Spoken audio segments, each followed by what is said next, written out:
All right, we are live. All right.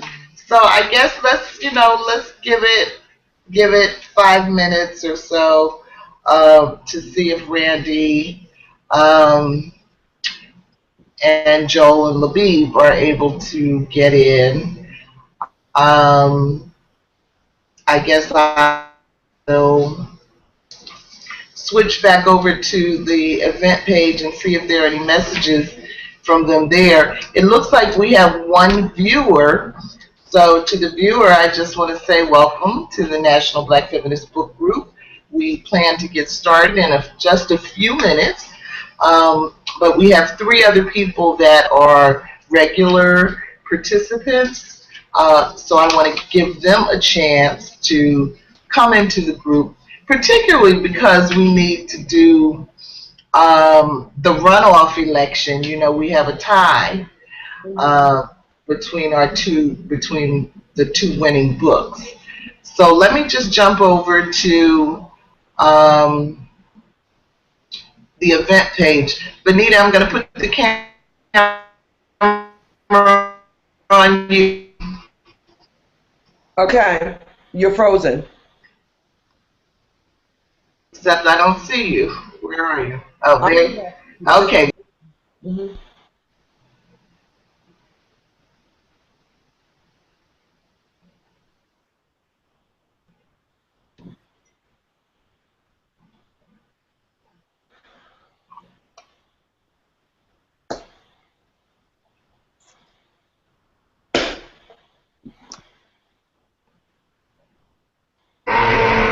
Okay, looks like Randy's trying to get in. Hi, Randie. Okay, let's see.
Okay, that was Randie. I thought she had it. Was about to join us. I think she's about to join us. Let me check Facebook because Randie Henderson has joined this video called Randie! Hi, Randie. Hi, Venita. Hi, Georgette. Look at how cute!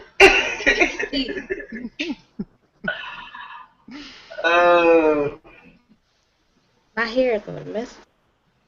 Oh, you look fine. Don't worry about it. Thank you. Okay. Labib is just saying he can't. Yeah, no, we were just trying to get people in. Oh, okay. And Labib left me a message. He can't make it tonight. Oh. So, yeah. So, okay. Georgette said that Joel is planning to try to come. So I have 6:34. Let's give it one more minute. I don't see any messages from him. But, well. So what time did you get home tonight, Randie? I got home Did you just get home? No, I got home at like 6:21. Oh, okay. Yeah. Okay. And I used the restroom So that was and a little came better. and logged in. Uh-huh. Uh-huh. Yeah, it wasn't as bad today. I'm trying Okay, to good. see. I can't have, did you put the discussion questions up? Yeah, they should be on the community page. Oh, okay. Let me see, because I haven't. I know you just said something on the community page. I heard there was a tie And the between the discussion two books. questions, uh-huh. The discussion questions are also on the Facebook event page.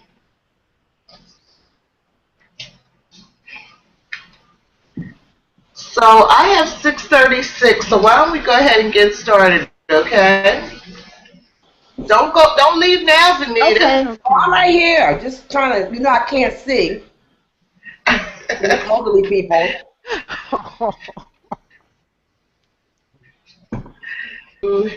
There are.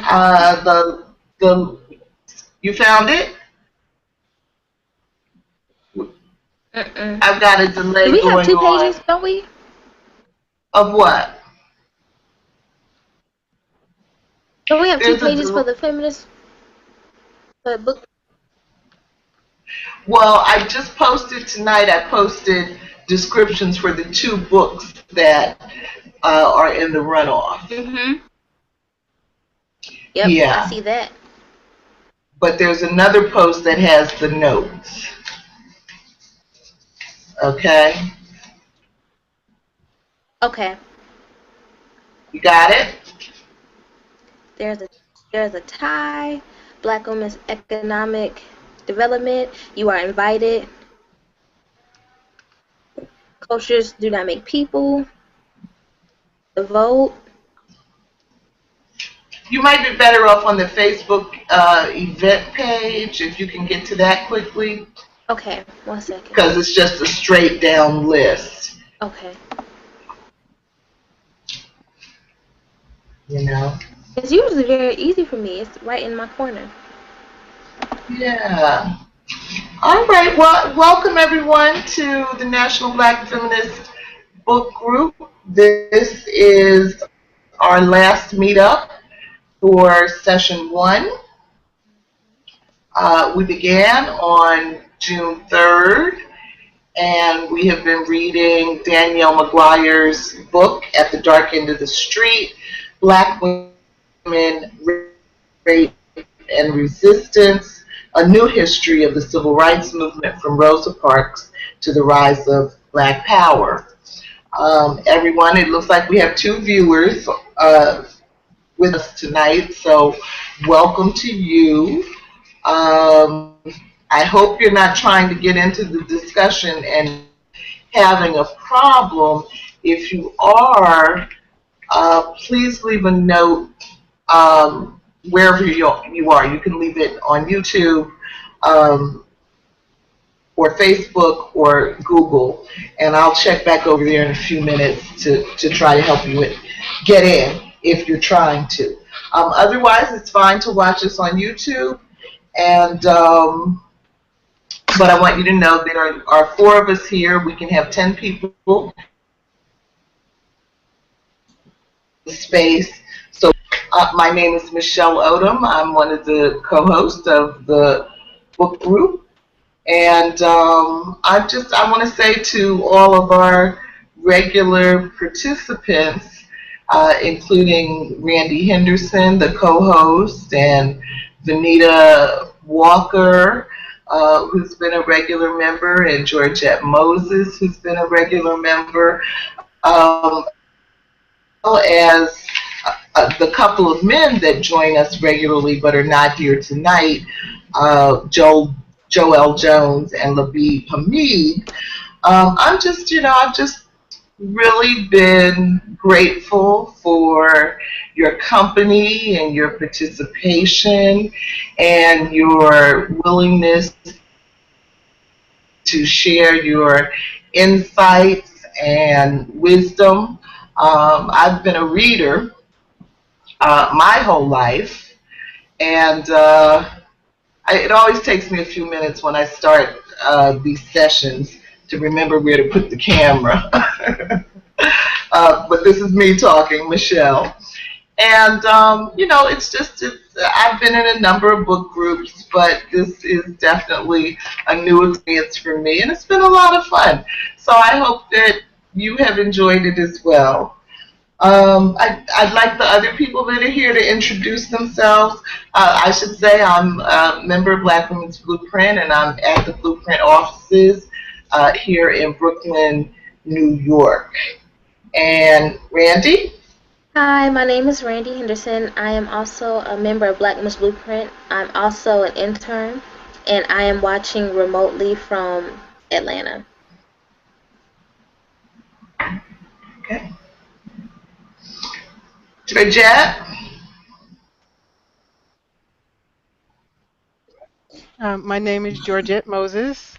I'm watching from Columbia, South Carolina, and I've enjoyed the experience so far. This is my first video book group, and it's been very enlightening. I enjoyed it. Good. And Venita?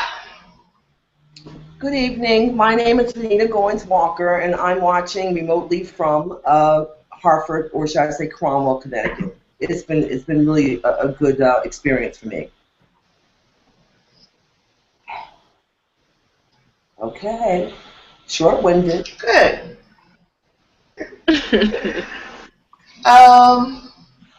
Okay, so, as I said, this is our last session for this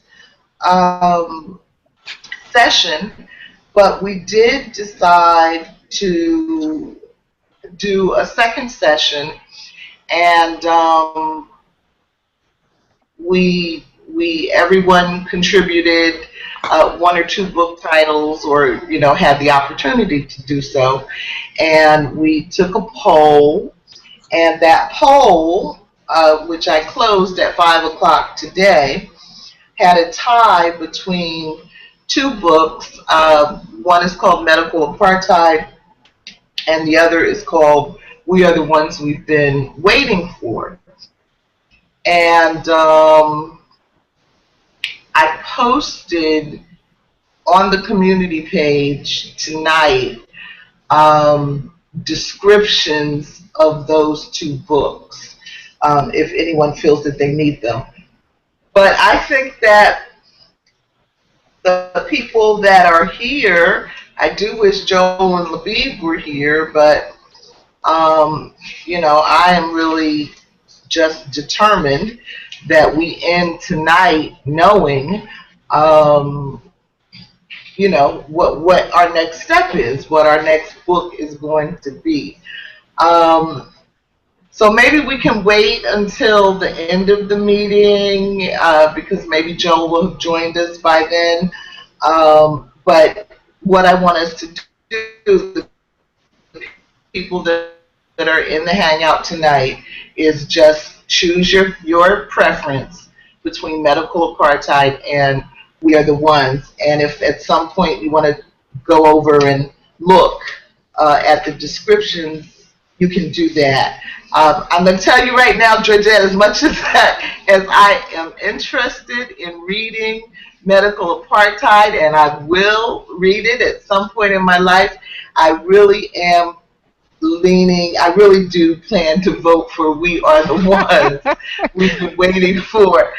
At this point, just because I think it will be a lighter read. And, as you all know, reading at the dark end of the street has been just heavy reading. Just in terms of the rawness of the descriptions of rape and abuse and lynching and killing and violence that we have been steeped in for the past 9 weeks. And, sort of like cleansing your palate. Okay. I feel the need for something a little bit lighter. I mean, I don't want to go romance novel light, but something a little bit lighter for the next book. and then the next time go back to doing something intense. And I think medical apartheid is going to be really, really intense. It's about the way our government and the way our medical professionals have used black bodies for experimentation. And, I think we're just going to be wrenching from it. I mean, it's information we need to have, but it is that's my feeling after reading the descriptions of the two books. You're right. When I saw the two, I said, okay, we got some more facts and something lighthearted and inspiring. Where do I want to go? Yes. And I haven't decided yet, so maybe by the end of our hangout, yeah, I will. Okay. So let's go ahead and get into tonight's discussion. Tonight we are focused on the last chapter of the book, chapter 8, called Power to the Ice Pick, and the epilogue called We All Lived in Fear for Years. So I will go ahead and read the summary of those two pieces. Okay? 1, 2, 3, Joan must be set free. 4, 5, 6, power to the ice pick. In chapter 8, Power to the Ice Pick, McGuire describes events surrounding the trial of the decade, in which Joan Little, and let me say now, I saw a note somewhere in the back of the book that says her name is spelled differently in different places, but it's always pronounced Joanne. The trial of the decade in which Joan Little was tried for the 1974 killing of a white jailer with his own ice pick as he sexually assaulted her. Initially charged with first-degree murder, ultimately, Little was acquitted after 78 minutes of deliberation by a diverse jury of men and women, whites and blacks. Her acquittal is seen through the lens of the changing social and political times of the late 1960s and early 1970s. While the deaths of Malcolm X and Martin Luther King Jr. signaled the end of an era, McGuire shows how there was still enough activism among civil rights, black power, and women's organizations to create the context for Little's acquittal and a successful defense of a black woman's right to self-defense in 1975. In the epilogue, We All Lived in Fear for Years, McGuire revisits the story of Recy Taylor and briefly considers the emotional toll it took on her family and community. She places Ms. Taylor's story in the context of Michelle Obama's role as First Lady of the United States, drawing a line from the 1944 kidnapping and rape, where no justice was served, to the day in 1975 when a black woman who killed her white rapist was set free, to the 2008 election of Barack Obama as President of the United States, while highlighting how far black women have come and acknowledging how far we still have to go before our human rights are fully recognized and respected. So if someone else would read points number 1 and 2, and then the question A there, who wants to start? I will. Who's it, Georgette? Go on. Is that Venita? No. Yeah, go ahead. Go ahead, Randie. Next one. Oh, okay. I wasn't sure. I had it on the document. I didn't see who said it. Okay. Joan Little killed jailer Clarence Alligood with his own ice pick as he raped her.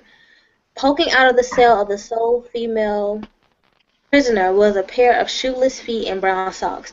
Moving closer, Ham saw that the feet belonged to the burly 62-year-old white jailer Clarence Alligood, whose lifeless torso slumped over his thighs. Alligood was naked from the waist down. It was August 27, 1974, and Alligood had been killed with his own ice pick by the petite 20-year-old Joan Little in self-defense. During the process of raping her in her jail cell in Beaufort County, Washington, North Carolina, Little managed to escape from the Beaufort jail and remained in hiding with Ernest Pops Barnes for over a week, before surrendering in the company of her attorney, Jerry Paul, on September 7, 1974. She was charged with first-degree murder and, if found guilty, would die in the state's gas chamber. The defense team. Jerry Paul was a local attorney who worked on civil rights cases who was known among whites and blacks as an eccentric nonconformist. The long-haired, heavy-lidded, shambling primary defense attorney knew that many white men in and around Washington still believed black women existed. As he put it, somewhere between the animal and the human. Paul reveled in bucking the small town's strict racial codes by defending African Americans and working on civil rights causes. He knew that liaisons between white men and black women, whether coerced or consensual, had a long history. Among white men, he said, they were completely accepted. Paul expected the prosecution to fall back on time-worn stereotypes to win is case, and to call up Joan Little's dysfunctional family history and her criminal record, which was long.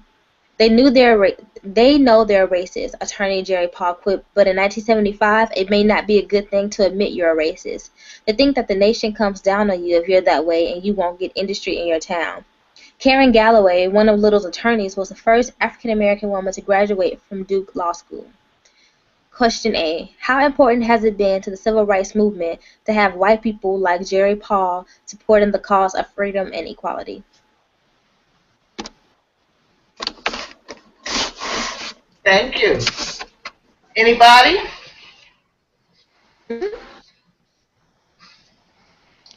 What happened to Joe? I think it's extremely. Oh, was he there?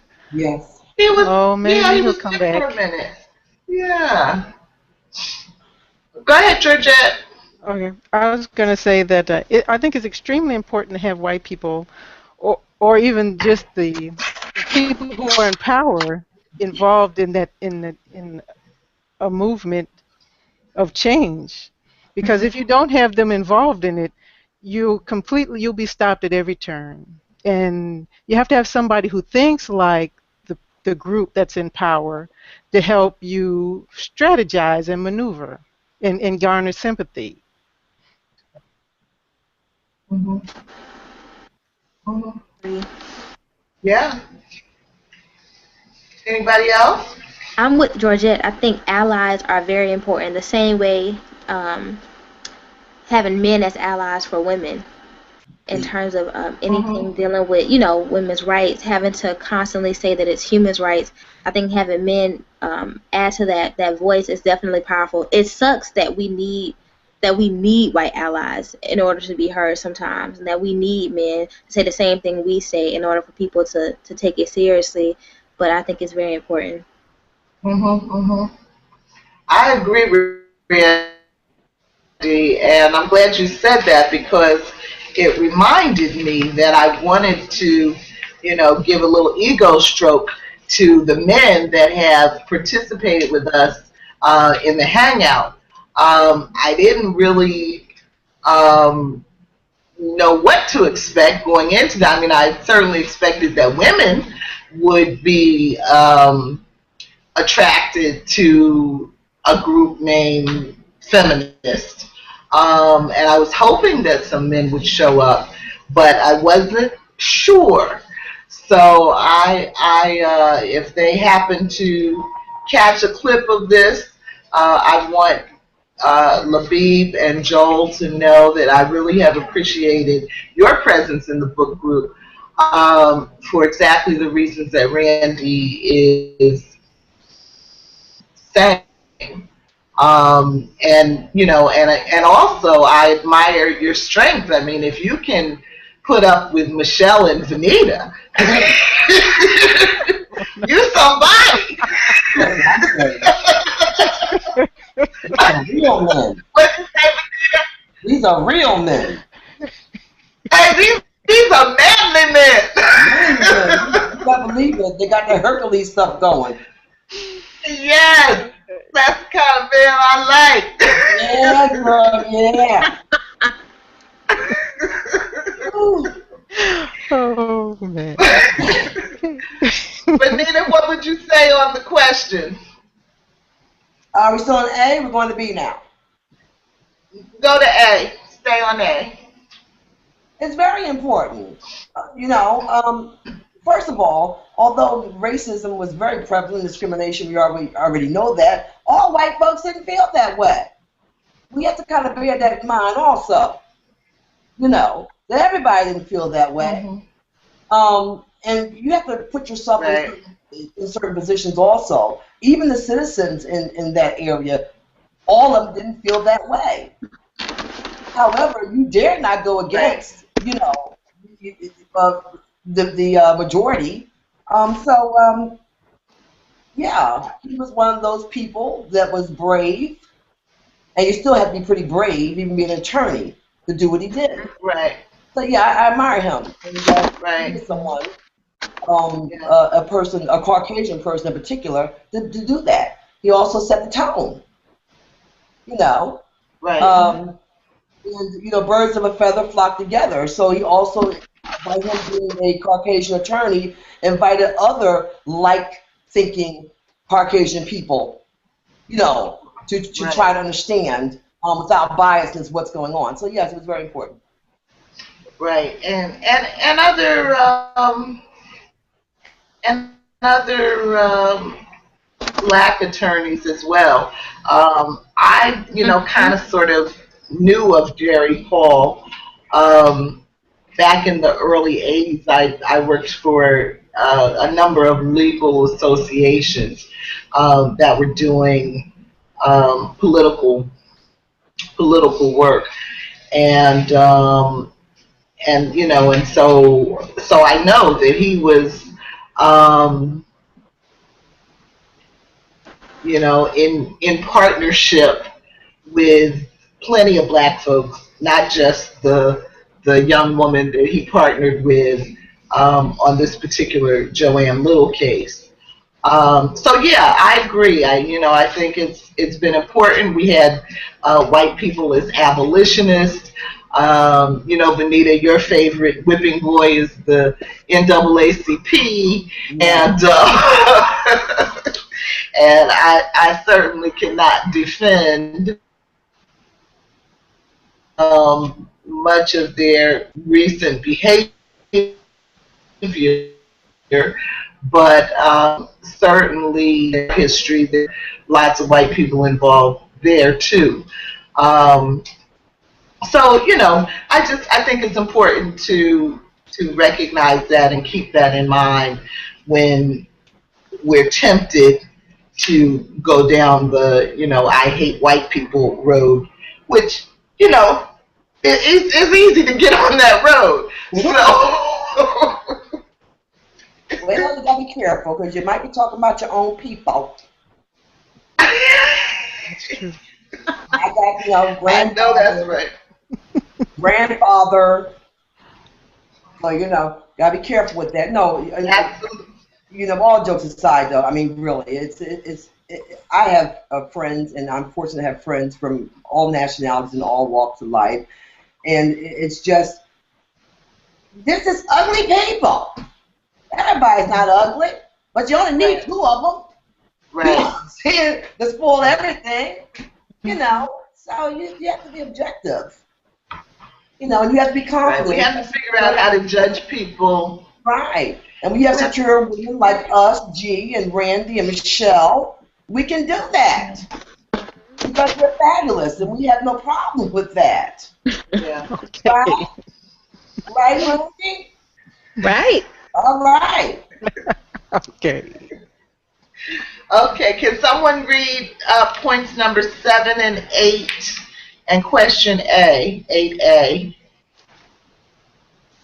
Okay, I'll read that. The little case unfolded amid murderous violence as African Americans in North Carolina fought to integrate public schools and gain full citizenship. For example, in May 1970, blacks in Oxford torched the town's tobacco warehouses after 3 white men brutally murdered Henry Morrow in broad daylight for allegedly talking fresh to a white woman. Also, in 1971 in Wilmington, the controversies over school desegregation, busing, discrimination toward black students, the closure of all black schools, and the dismissals of beloved black teachers and administrators left many African Americans angry and resentful. Fueling this rancor in Wilmington, the Rights of White People, a white supremacist organization, terrorized blacks and incited violence. White racists and black militants exchanged gunfire, while black snipers fired at police officers, many of whom were members of the Ku Klux Klan. The National Guard patrolled the streets. The storefronts and businesses regularly went up in flames. Accused of arson, but primarily guilty of leading a boisterous movement for Black Power, Ben Chavis, a field organizer for the United Church of Christ Commission on Racial Justice, was sentenced to prison along with 9 others implicated in the racial conflagration. They became known as the Wilmington 10. Angela Davis, an outspoken prison reform activist and an icon of the Black Power movement, used her organization, the National Alliance Against Racist and Political Repression, to launch a campaign for their defense. It was through her work on the Wilmington 10 case that she heard about Joan Little's plight in Washington, North Carolina. And then question A is, why did McGuire devote so much time in this chapter to describing the social and political environment of the late 60s and early 70s? Thank you. Any takers? Well, I think because she did a lot of she also did a lot of comparisons between the 40s to the 70s to show how much progress had been made. Though through the chapter I felt like none had been made. You got a few cases here and there that were acquitted or that were indicted, but not really. But I think it was to show the progress, really, the difference between Joan Little having her case acquitted and in 1944 having Reese Taylor's attackers not be indicted. So I think that it gave a nice look into how progressive the 60s and 70s were, because this is, to me, from reading the book, the most time where black people stood out violent, more hostile in terms of not just marches, but the Black Power movement, the rifles and the uniforms and the after school programs for the kids, like being very innovative. And that's different than the 40s. And I think it just made a layout to understand how she was able to be acquitted in the 70s. Yeah. Anybody else?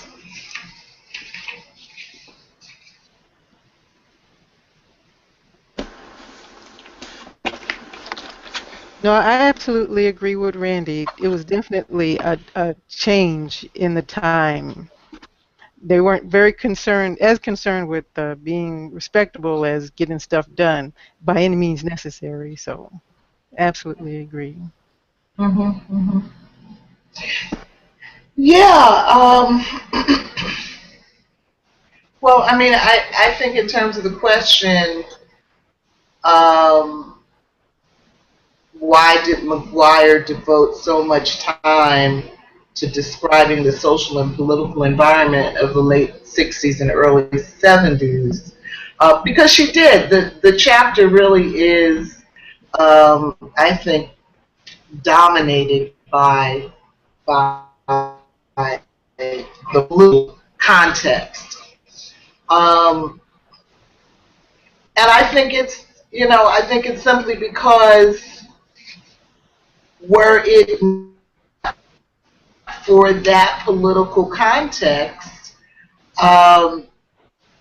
Joan Little would have, roasted in the electric chair. There's no way that she could have been acquitted without all of the social change that had gone on up until that point. Randie, I'm proud to say that Venita and I were teenagers during this period. It was good, Randie. I heard my parents loved it from what they can remember. Yes, it was very good. You know, I was just thinking not to cut anyone off. I was surprised in this Yeah, chapter. those I were don't know if good I missed it, times. but did she ever mention did did did McGuire ever mention Shirley Chisholm?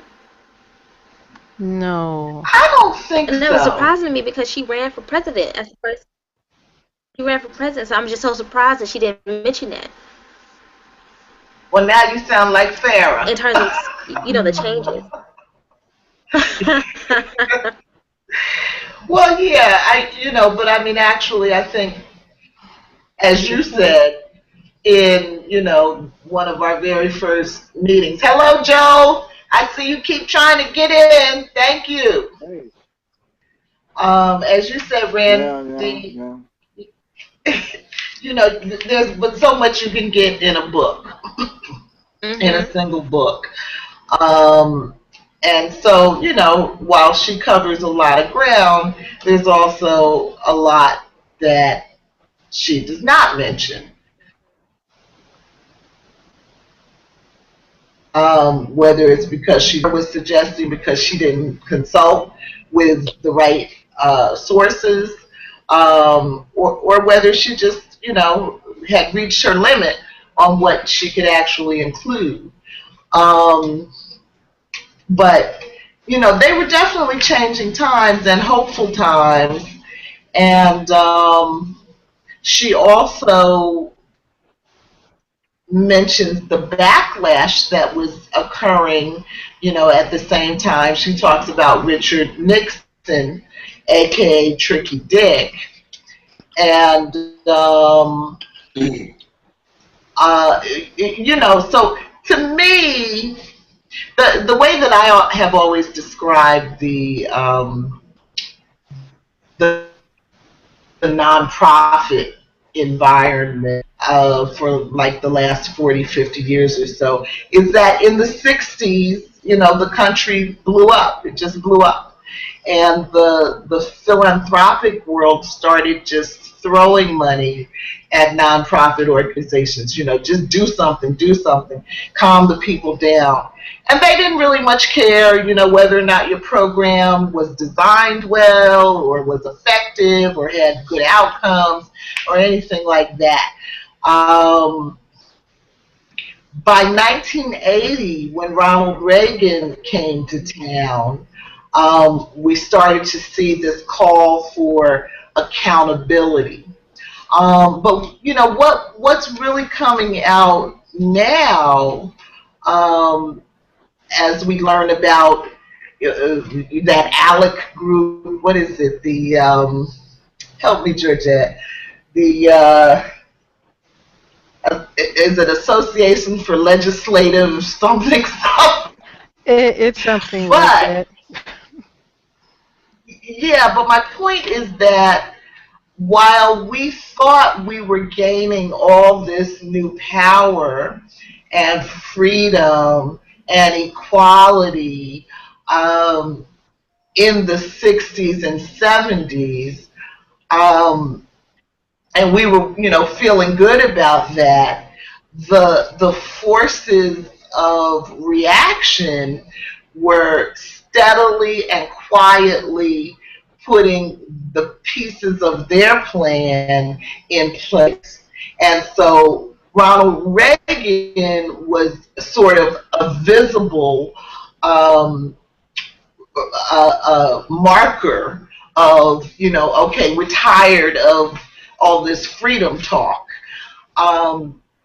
But organizations like ALEC were forming in the 1970s and quietly going around creating like this master plan to jerk us in the way that everyday people are being jerked today. So yeah, we had the illusion, I would say, of a greater measure of freedom, but more was going on there. So McGuire talks about some of it. She talks about, the white suits and the backlash, with all this invisible backlash that was happening at the same time, and is now quite well organized and well funded. Venita, did you want to add to that question, or Joe? Joe, we are on question 8A. Okay. Anything? I've been listening to the commentary on YouTube, even though I wasn't getting in, so I'm pretty abreast of what you all are talking about. Good dialogue.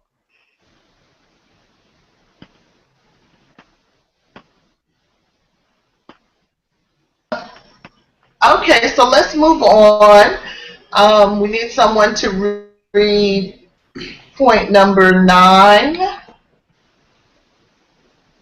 and then the question 10A. I can do that. Would you like me to do that? Would you please? Sure. Blacks and whites perceive the rape differently. Class issues. As if he was a soldier killed in action. Am I in the right place? Yes. Mm-hmm. As if he was a soldier killed in action in Vietnam, the paper eulogized Ali Good's service to the country and said he gave his life in the line of duty. I'm sorry. I had to hold myself.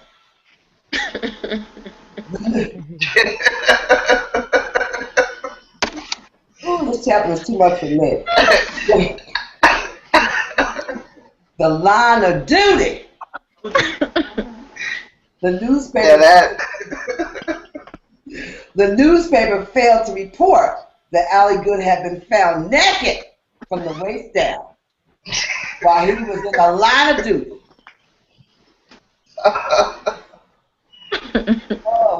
Once word got out that the medical examiner had found semen on his thighs and that his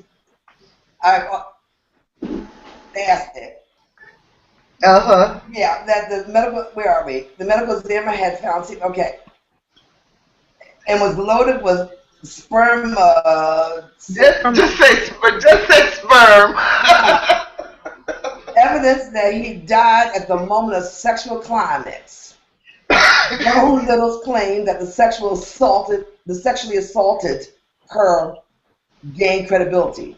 However, since many whites still could not believe that a black woman could be raped, they fell back on old stereotypes to explain the unusual circumstances of Ali Good's death. Little was no Rosa Parks. Skip that part, Venita. Huh? Venita, skip that part. Okay. Where was I going to go? Just read question A. If whites genuinely did not believe blacks were fully human in 1974, capable of being raped and experiencing pain like any other human being, it is likely that the legislation would be able to change their beliefs. If not, what would be effective at helping white people recognize the humanity of black people? Is it even important that they do? I can't see. Okay. Who wants to do that? Joan, what you think? Anybody? Well, it's quite apparent that, for, almost, been in this country almost 500 years, that they didn't believe that, blacks, African Americans, were even human. I think in the last chapter, civil rights activists said that, for centuries, African Americans had to achieve the status of human. So when Miss when Miss Little, when she was raped, it was but a sign.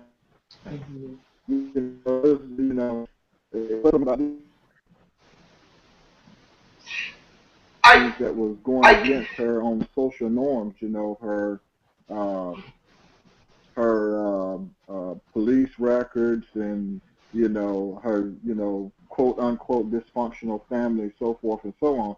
That's what made this particular case so amazing. I know this part of North Carolina. I've been through the town and the whole 9 yards. Just another rural town where these attitudes of people is kind of hard to change at that particular time. And to get them to change, you have to do something like, you know, that movie Time to Kill, where he told the lawyer, he said, you have to make them believe it's your child, you know, a white child. So you have to bring that humanism in there in order for these juries to include you into the human race for you to even have a chance in the justice system.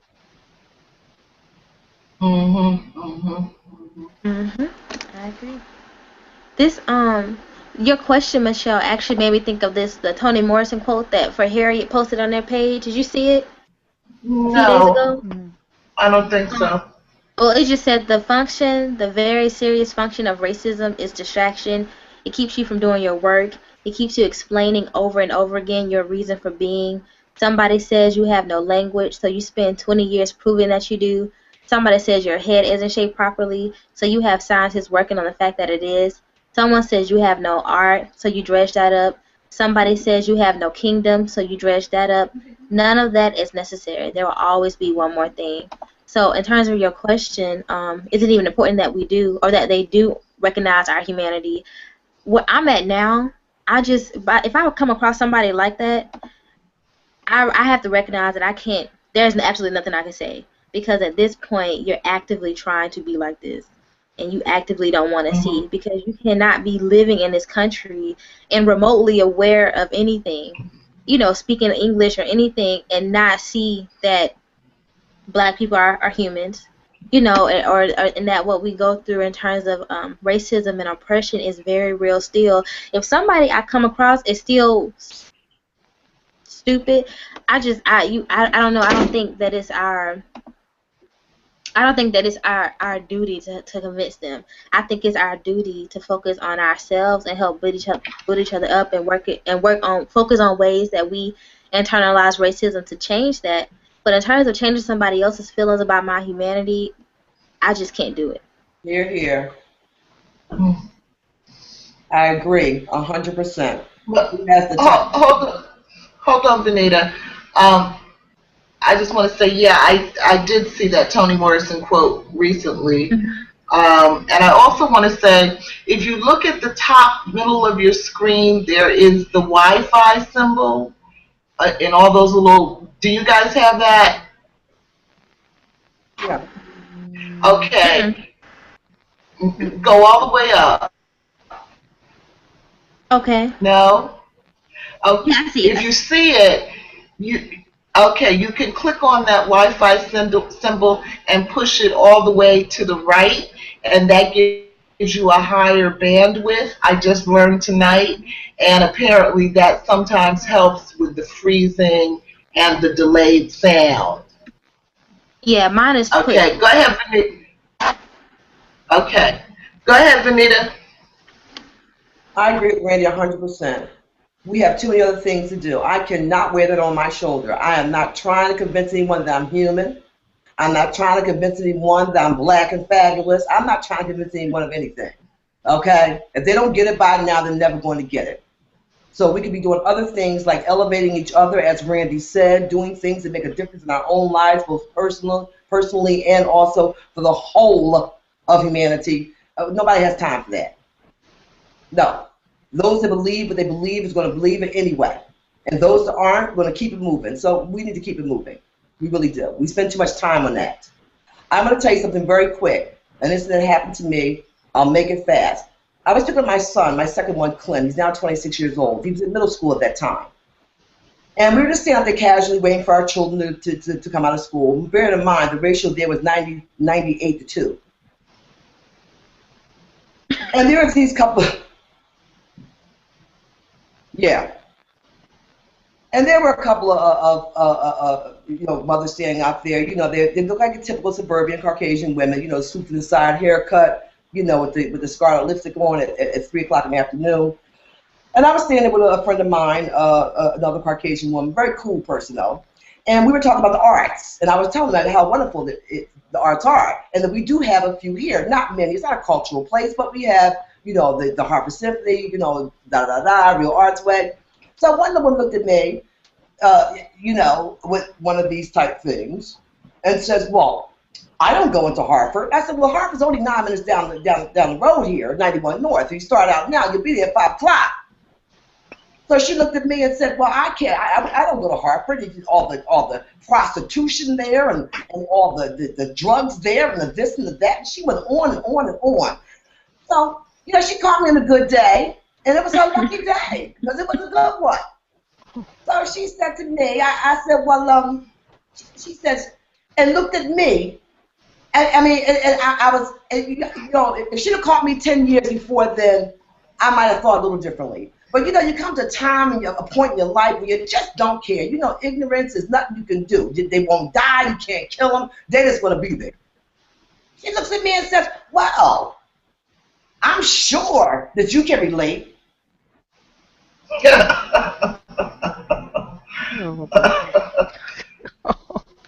So I'm making real quick.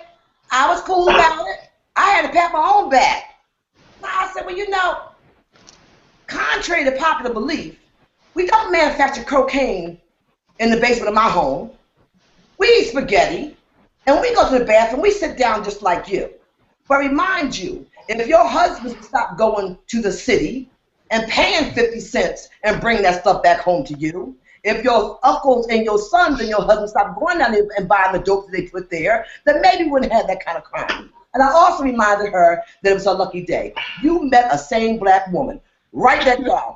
You girls are lucky today. I am a sane black woman. And if you ever said that to the wrong woman, who may not be as collective as I am, then you might have a situation. Now, this, mind you, was in the 90s. And she said it to them. They said it to me a matter of fact, like it was nothing. I can relate.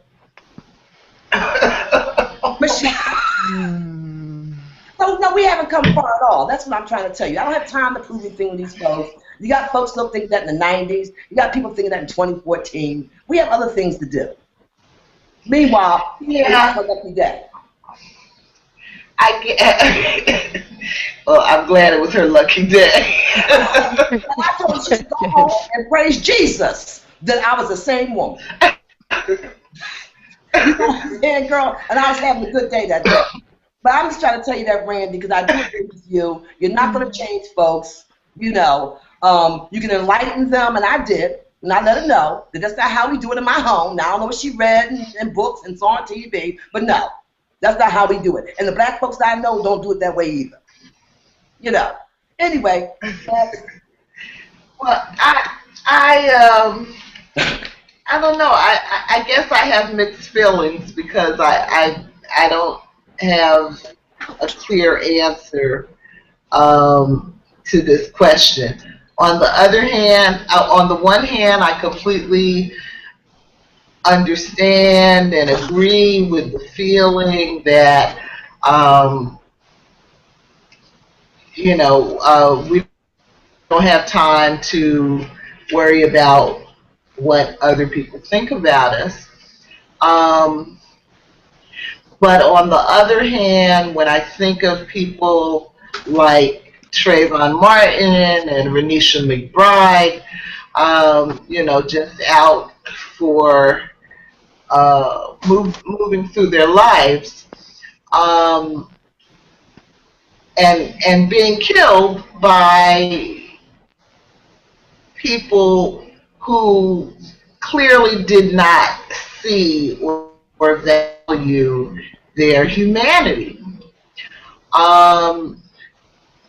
So when I think about that sort of risk that we all face, and before we went live tonight, Georgette and Venita and I were talking about our experiences as grandmothers.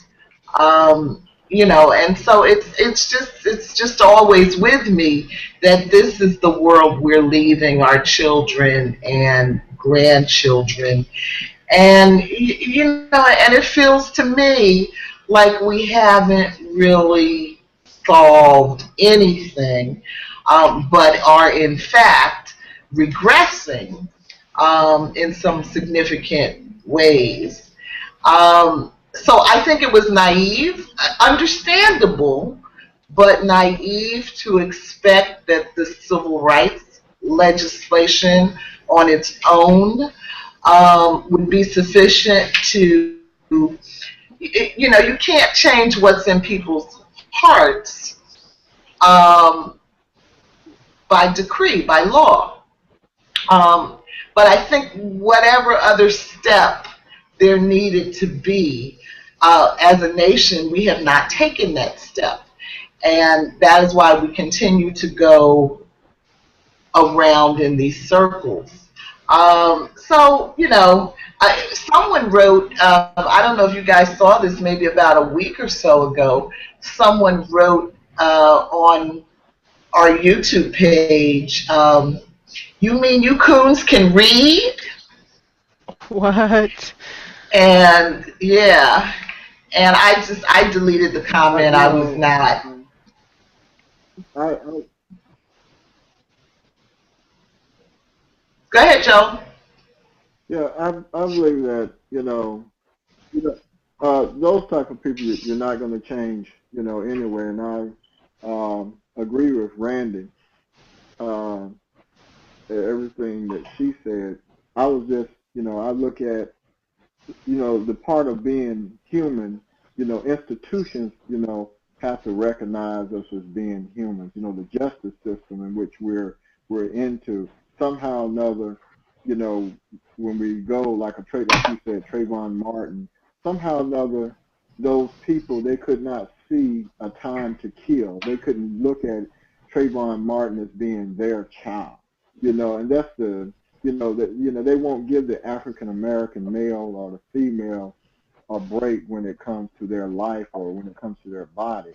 That's what's going to be interesting. I'll listen to the dialogue about the book that the proposed book that we choose, if we choose medical. Was it racism? Is it catalyst? Is it about the money that caused the caste system of the medical system? Is it insurances, or is the apartheid unforgiving when it comes to races? I'm reading a story about experimentation on everybody, but that's going to be an interesting thing. Are people, are African Americans human in the medical system as or in the justice system? Yeah, I think that's a great point, and I think it highlights the value of Joan Little's case. That was an acknowledgement of our humanity within the justice system, and a rare one at that. Anybody else on that question? These things still happen in our justice system today. They haven't gone away. Right. I mean, it's not like women aren't being raped in our justice system today. Yeah. I just don't have an answer for that. However, oh man, it's exhausting. I know. This is the thing. Trayvon Martin is not the point of proving to society that we are human. The person that killed him knew he was human. But I mean, people that feel that way, you're not going to change them. If they want to change, they have to change themselves. Something extraordinarily unordinary has to happen to make them change. It's not going to be me. Well, I'm not sure about that. I mean, I'm sure it's not going to be you. Well, I'm not saying person, but I'm not sure that.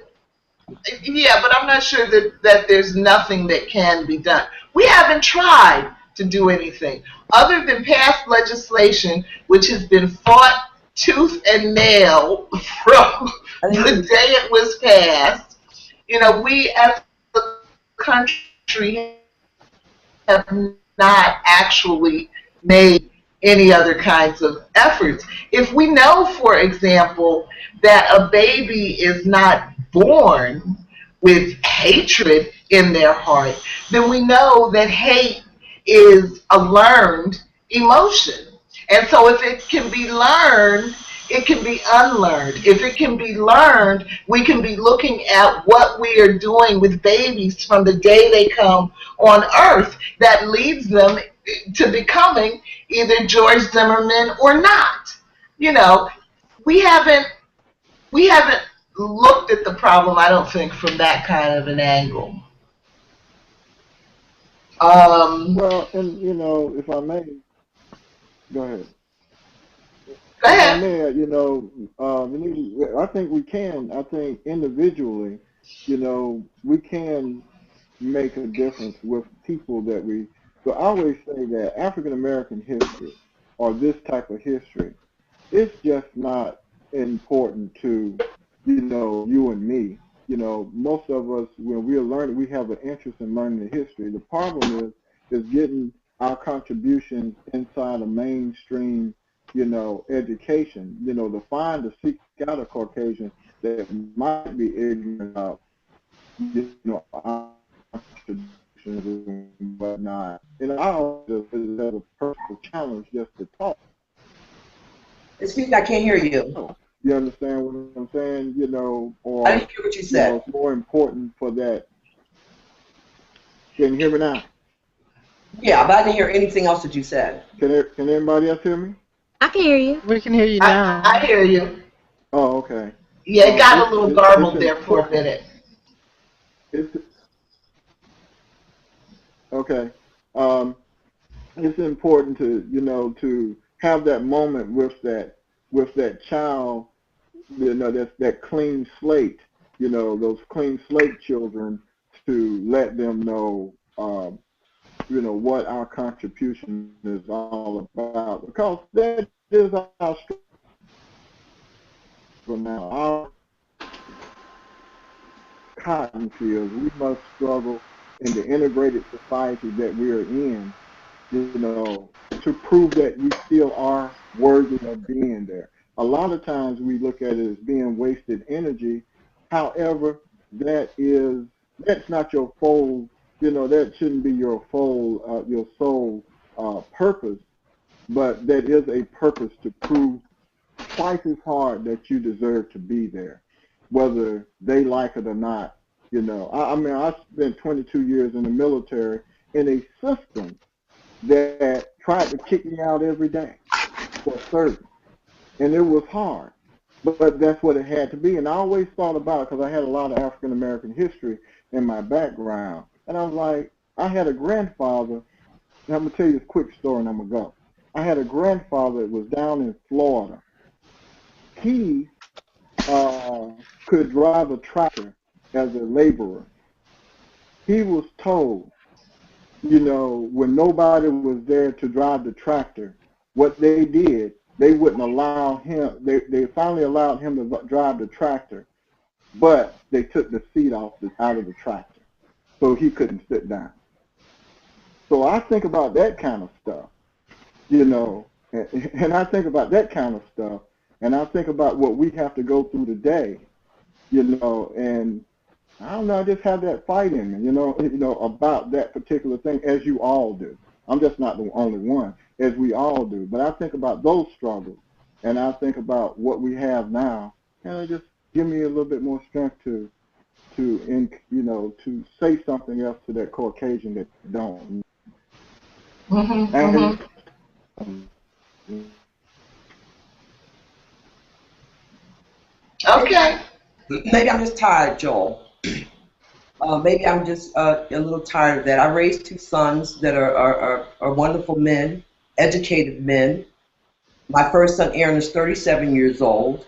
went to Wall Street about 8, 9 years ago or more, and a trader in a meeting with all other Caucasian traders, he was the only one there, looked at him in front of everyone and said, "You know that you are a token black person here." You see what I'm saying? So, no, Joel, the problem I have, and yes, I am very angry with that, because I raised 2 wonderful sons, and they had to prove themselves from the time they was born, prove themselves in elementary school, be the top of the class, be the best, be well-mannered. They don't hold up 7-Elevens. It's this constant, explaining themselves. And sometimes it makes them angry. They actually get tired of having to prove something. Every day he gets up and goes out there, he has to prove something. He has to be at the top of his game. And yes, he does they both take the time to explain. But after a while, it just, Oh yeah, I'm becoming that black man by the time I'm 70 years old. I'm just standing in the local grocery store meeting everybody. You understand? You ever seen that brother that seems like some say something to him, he just mad. That I can see that coming. And after you do get tired, it's kind of when you walk out your door, you are tired. Yeah. That's not mad at you, I'm just sick of it. You know what I mean? Okay. Well, let's move on because we're past 7:30 already, and I will quickly read points 14, 16, and 17, and then look at question B down there. 14. Nationalist feminist groups and civil rights organizations rallied behind her. The Women's Legal Defense Fund, the Feminist Alliance Against Rape, the Rape Crisis Center, the National Black Feminist Organization, and the National Organization Women, which was struggling to appeal to women of color, joined the fundraising effort and mobilized nationwide support. The National NAACP maintained its historic reluctance to embrace sex cases and did not get involved. However, local chapters helped raise money. In an article for the Black Scholar, Malana Rankaringa called Americans to accept and support Little's account of what actually happened and to reject the version offered by the oppressor. Rosa Parks, who had been an anti-rape activist since she helped organize the campaign to defend Reesa Taylor in the early 1940s, helped found a local branch of the Joan Little Legal Defense Committee in Detroit. The trial of the decade began on July 15, 1975, and was conducted in Raleigh, where Paul had succeeded in having it moved. Hundreds of supporters rallied outside the Wake Forest courthouse, hoisting placards and chanting, 1, 2, 3, Joan must be set free, 4, 5, 6, power to the ice pick. Inside the courthouse, attorneys argued over jury picks and finally agreed on 6 African Americans and 6 whites, and all but 5 were under 40 years old.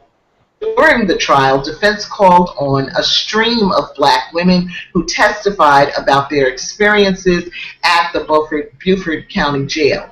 Galloway had spent months preparing Little in the art of respectability, which had been challenging because of what Paul described as her negative side. On August 6th, Judge Hobgood reduced the charge to second-degree murder because the state had failed to offer sufficient evidence that she had planned the killing, he said. Little offered a raw but appropriate testimony of how the 200-pound jailer had approached her with an ice pick in hand demanding pussy, but did show any anger even after 3 hours of battering by the prosecution. Although Karen Galloway's summation brought the jurors to tears, Paul wanted to reinforce the ways in which Little's story fit within a long history of defiling black women. In his comments, he said rape is a crime of violence, of hatred, of humiliation. After deliberating for 78 minutes, the jury unanimously voted to acquit Joan Little. Question B. Would more visible support from national organizations be effective today in breaking the momentum of the prison industrial complex? If so, what has happened to these voices?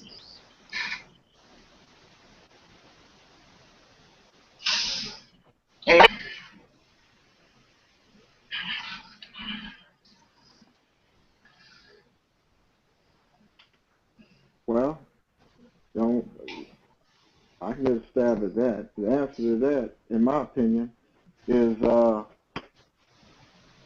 no. I think if to break the prison complex, not a national attention to one bullet for it, has to be it has to be proven that the money is being wasted. It is truly industry of money, and Rand Paul and all of them are, along with Senator Booker, they're trying to approach that, along with the Attorney General, with the decriminalization of marijuana. So national attention, one way, and the second way is the letting them know that it's just not worth it. It costs too much money to in-house statistics over 2 million Americans. That's more than the state of Wyoming, South Dakota, and North Dakota combined. Mm-hmm. Okay, thank you. Anybody? From what it sounded like in the chapter, when she broke down the different organizations and how they use Little's case to like fit their own description, it seems like there's so many organizations that have picked apart certain key things to focus on, that the voices as a united front is kind of difficult to have, because nobody thinks something is as important. So one organization thinks her being in prison was a big deal. The other one thinks she's on death row.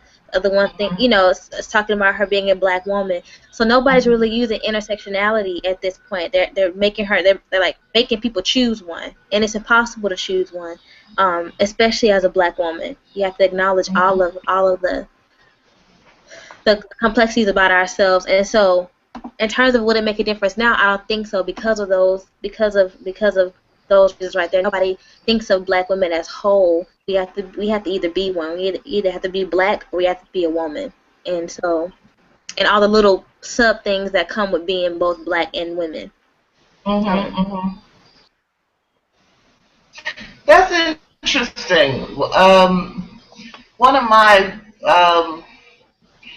pet peeves, I guess, is that I'm a generalist living in a specialist world. We are almost forced to specialize in something. There was a time in human beings' history when we were all generalists. You had to know how to make your clothes and milk the cow and grow your food and create your art and your music and all of that. And but in a steady way, we have been pushed toward being these really narrowly focused specialist kinds of people, and I mean, there may be some good economic reasons for it, but nevertheless, specialists tend to have these blinders, when it comes to a lot of other things that may intersect, as Randie is saying, or surround a particular issue. And I think it really works from an oppressor's point of view in these narrow little silos, where they don't know what's happening over here and they don't care about what's happening over here because this is the only thing that matters. So that's interesting, Randie, because I hadn't really thought about it from an organizational point of view like that. Thank you.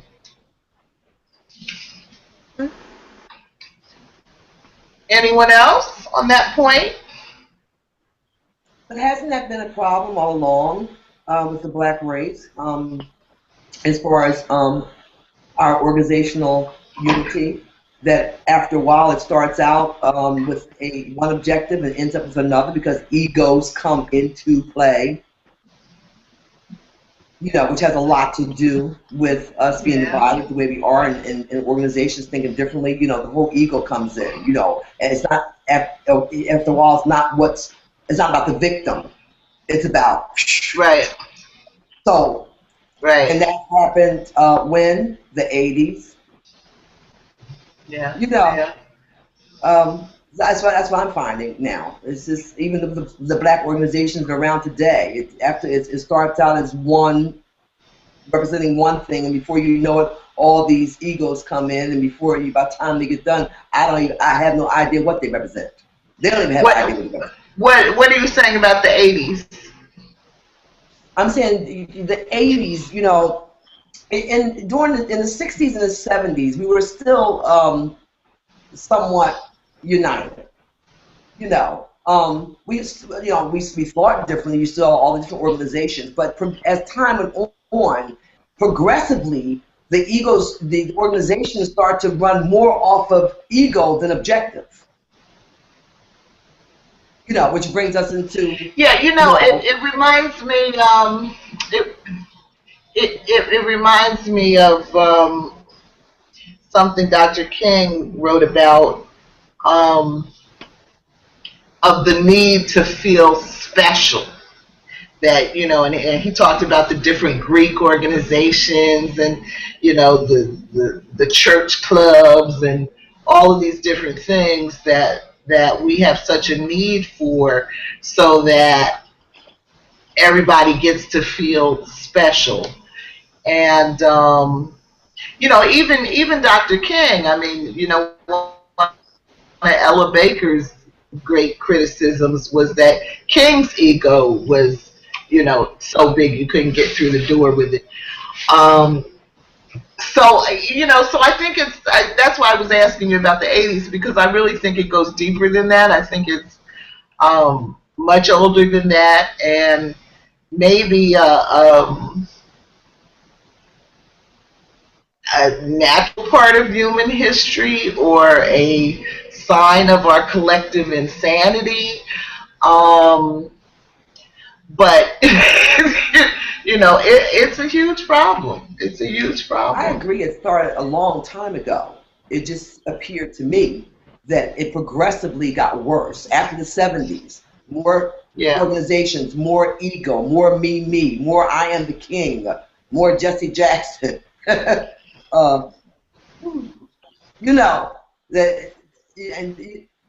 it's always been there.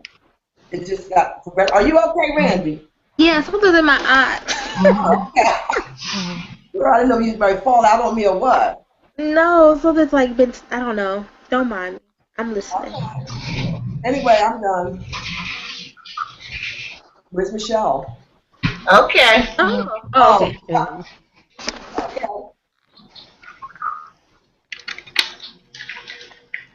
Okay. Georgette, were you going to say something?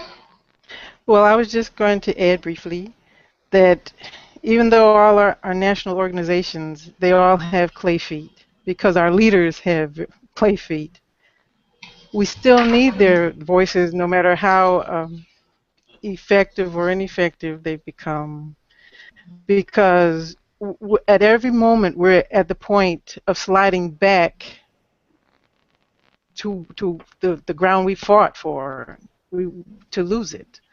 And on that point, I wanted to say that legislation will always be important, even though it will never change someone's heart. That's a human experience. You're going to have to interact with people and your children. You're going to have to educate them and just have experiences.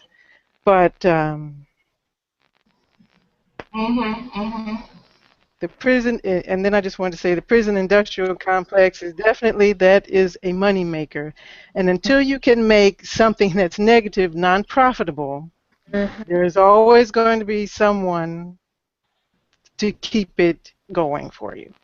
So, and they'll create legislation to keep it going. They'll create social environments to make you believe it's necessary. So you've got to work at, you have to attack it from many different areas in order to dismantle it.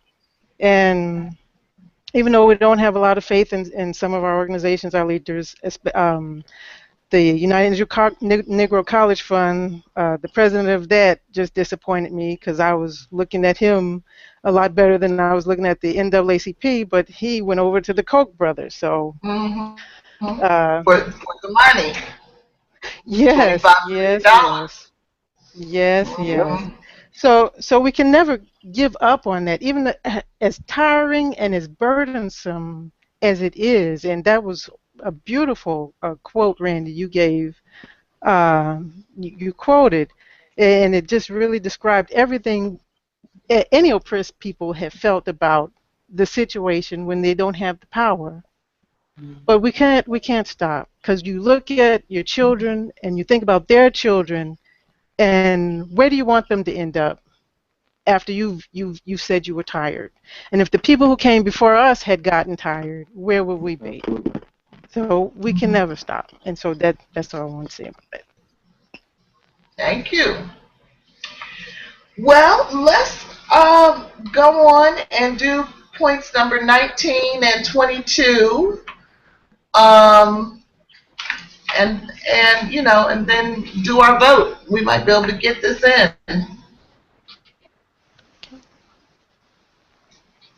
by 8 o'clock.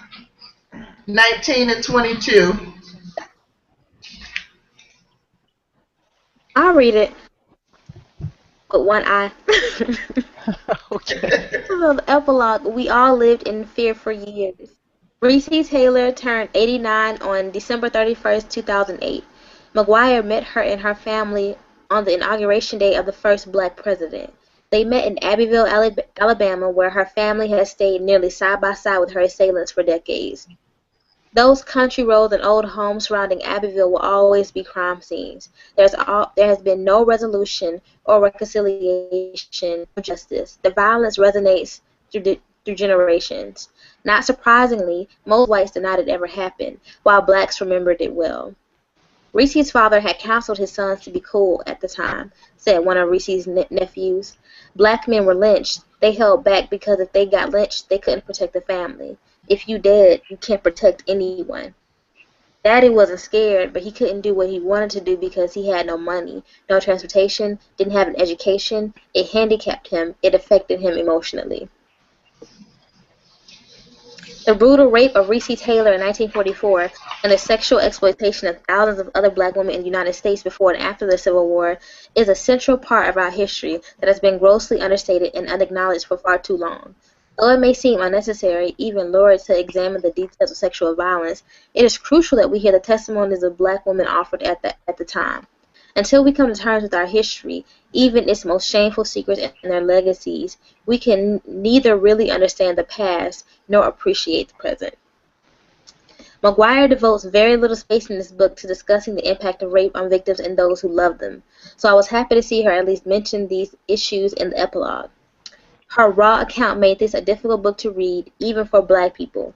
What would it take to help people confront the past when it holds memories we find painful or shameful? Thank you. And I have a bonus question that you can ask answer in the alternate if you prefer. The bonus question is, what was wrong with Ollie Good going up on that child with an ice pick in his hand? First of all, Can you repeat that? Can you repeat that again? Randy, give him the question. she said, what was wrong with Allie Good for having an ice pick, for using an ice pick on Joanne? That is the most random weapon I have ever heard of. He had to go look for that. He had to go look for ice pick. He had to, because that's crazy. I mean, I don't know. I mean, he had a death wish. It's a good idea, I can tell you that. You know, it made Joanne, yes. Yes. Have y'all ever heard of the Lovely Bones? No. Yeah. It's a movie. They made it into a movie, but it's actually a book. Anyway, it's about a rape and murder of this young white girl, and basically she narrates the whole book from heaven. She's a spirit, so she's like talking about her family and everything. Anyway, her rapist, like towards the end of the book, after he's aged and dies, he gets killed by an icicle. It falls from the roof, and it kills him. So it made me think about that book. I thought it was very interesting.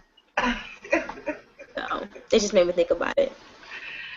Yeah. Wasn't this in the country? What else would they have with an ice pick? I mean, you know, I'm not. I mean, with all due respect, I mean, there's a lot of ice picks around there.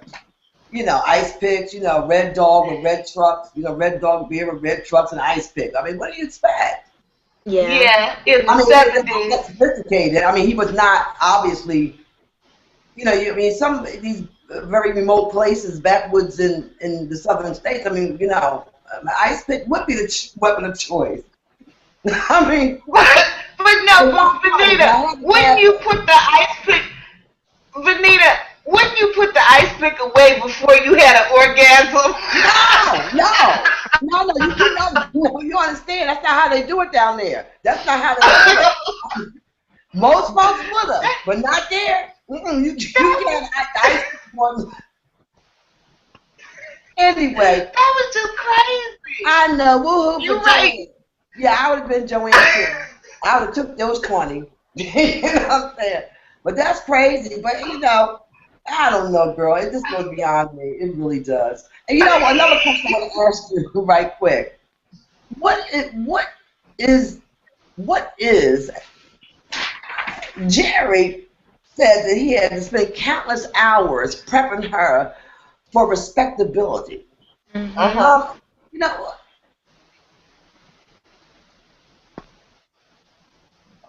well, she was hard. Well, she was hard, but if you're hard, you're hard. I mean, you know, she wasn't in prison. She did have a and she has a right to be hostile. I know. Right. But as they said, if she had come out during the trial and said, yeah, I killed the bastard and I'm glad I did, you know. Yeah. But I think that's so crazy that people don't expect people to be, you know what I mean? Like I think You're right. It's so unfair. It's so unhuman to tell me to go out there and talk to a prosecutor that's gonna batter me for 3 hours and say that I wanted it, that I seduced this rapist, and for you to train me to not get mad. That's crazy. Or say it nicely, you know. Right. I turned around, and he had this elegant ice pick in his hand, and it was coming down slow. I mean, I'm not. That's why, Michelle, I wouldn't have made it. I wouldn't have made it, Michelle. I wouldn't have made it. Wouldn't have made it. I wouldn't have made it. Wouldn't have made it. Wouldn't have made it. And I have to give her credit. I do have to give her credit to be able to keep the composure. Because I'd have been crazy out there, and I'd have been strung up somewhere, hung up or something.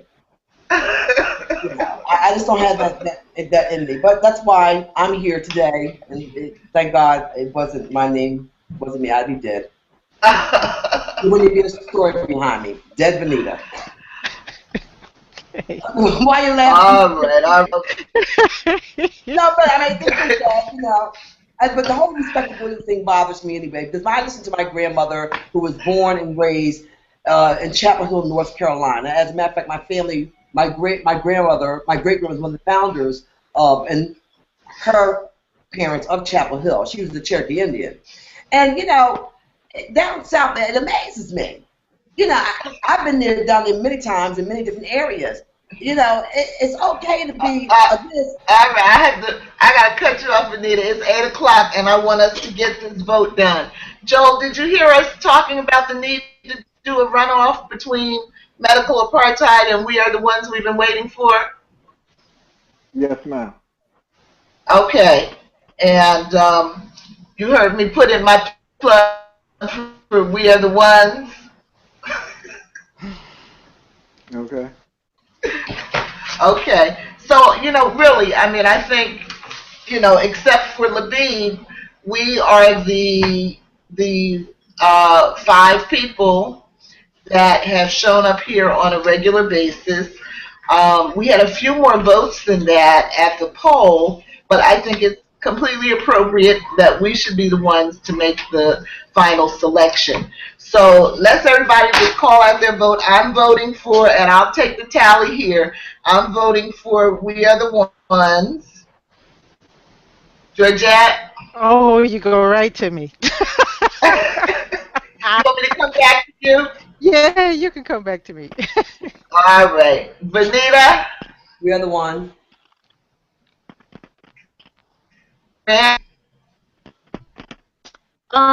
We are the ones. And let me just say that your comment earlier helped me make the decision because I did choose the medical apartheid one. Really out of curiosity, much like this book, I've heard about the Tuskegee experiment, sterilization of black women and Latino women in the 70s and 80s. But I do think we need a break. So Yeah. I think we need a break. So maybe every other book can be crazy. Right. I mean, since there is so much support for medical apartheid, because, you know, I'm interested in it too, we could just say, you know, tentatively, if we have a third session, that would be the selection, you know. Right. Joel, what was your vote? Medical apartheid. And Georgette? Did you go to Venita? Yes. Okay. Oh man. Or the last one. Well, I like your compromise to do the we are the one, and then we'll go to medical apartheid next time. Okay. All right. So we have a book for session 2. We are the ones. What is the full name? Does anybody have the full title in front of them? We are the ones that we have been waiting for. It's by Alice Walker. It's an inspirational, spiritual kind of book, and I think it will hopefully lift us up a bit after all of this talk about rape that we reached in the last couple of months. We need a starting date.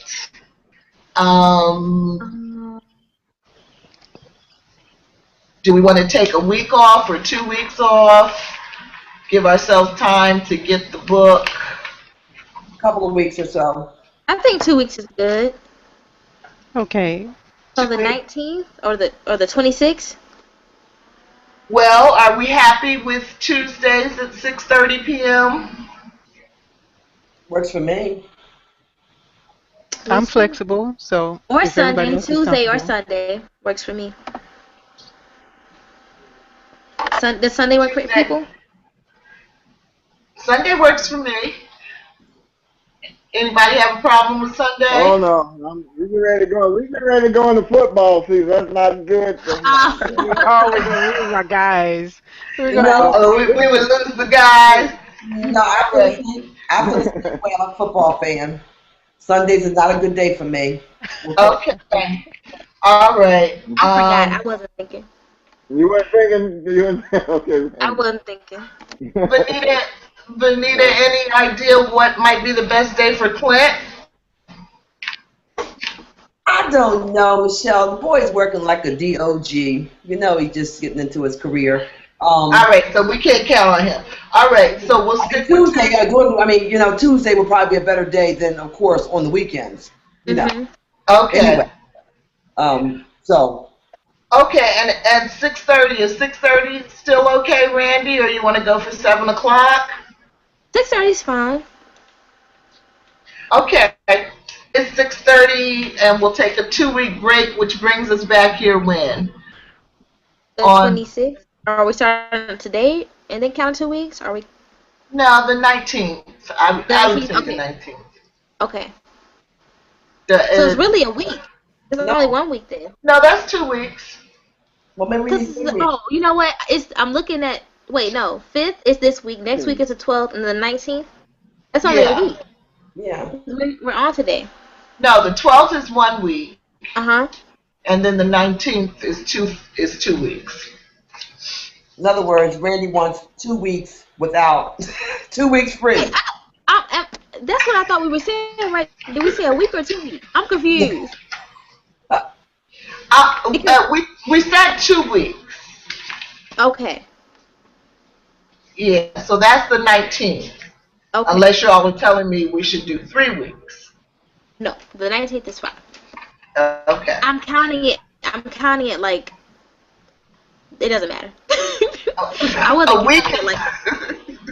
week is 7 days. So it's the 19th is 14 days from today. All right. So we have our book. We Are the Ones. We'll be back on August 19th, Tuesday at 6:30 p.m. Do we have anybody, Venita, that wants to moderate this session? No. Joe? Yeah, I can take the first leg. All right. That's that military man's I love.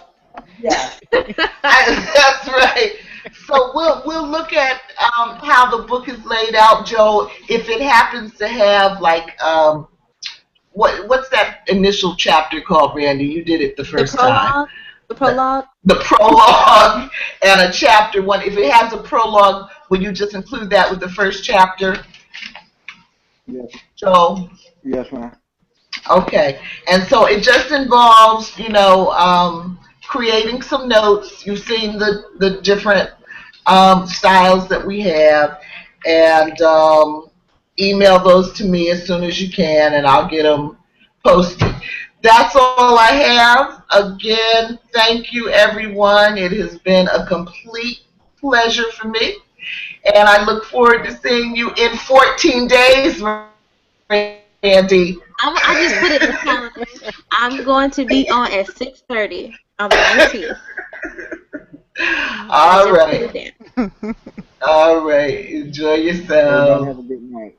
Bye, everyone. Okay. Oh, gonna miss you. Bye. Bye-bye. I'm gonna miss y'all. I miss you, Venita, the most. Guys, once a week you're like friends. It's been great. Well, weeks from now, we'll be back. Good night.